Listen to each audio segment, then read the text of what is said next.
Welcome. Today we are going to explore factorial notation, a fundamental concept in statistics and probability. It is the key to understanding how we count arrangements and possibilities. So, what exactly is a factorial? The factorial of a non-negative integer, n, is simply the product of all positive integers less than or equal to n. It is a way of multiplying a sequence of descending numbers. Mathematically, we represent this with an exclamation mark. When you see n followed by an exclamation mark, you read it as n factorial.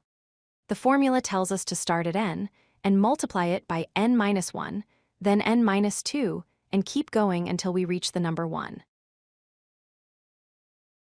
Let us look at a concrete example to make this clear.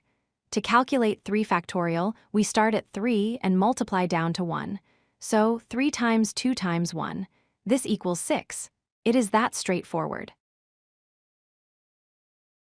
Let's try slightly larger numbers. For 4 factorial, we multiply 4 times 3 times 2 times 1, which gives us 24. For 5 factorial, we multiply 5 times 4 times 3 times 2 times 1, resulting in 120. Notice how quickly the result grows as we increase the starting number just by 1. There is one very special rule you need to memorize. 0 factorial is equal to 1. This might seem strange because usually multiplying by 0 results in 0, but in the context of combinatorics and set theory, there is exactly one way to arrange 0 objects: by doing nothing. Accepting this definition is crucial for advanced formulas. Why do we even need this notation? Factorials are used primarily to calculate permutations. A permutation is just a fancy word for an arrangement.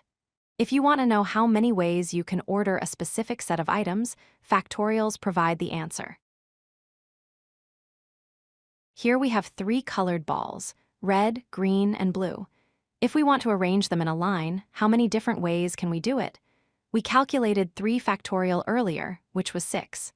As you can see, there are exactly 6 distinct patterns or orders for these 3 colors. Factorials also have a helpful recursive property. You can write n factorial as n multiplied by n minus 1 factorial. For example, 5 factorial is just 5 times 4 factorial. Since we know 4 factorial is 24, 5 times 24 gives us 120. This serves as a useful shortcut. One thing to respect about factorials is their explosive growth. While 1 factorial is 1 and 3 factorial is 6, by the time we get to 7 factorial, the value is already over 5,000. This is why standard calculators often error out if you try to calculate the factorial of a number like 100. To wrap up, remember that n factorial is the product of descending integers down to 1. 0 factorial is always 1. We use this math to calculate permutations, or the number of ways to arrange things. These are the building blocks for probability theory.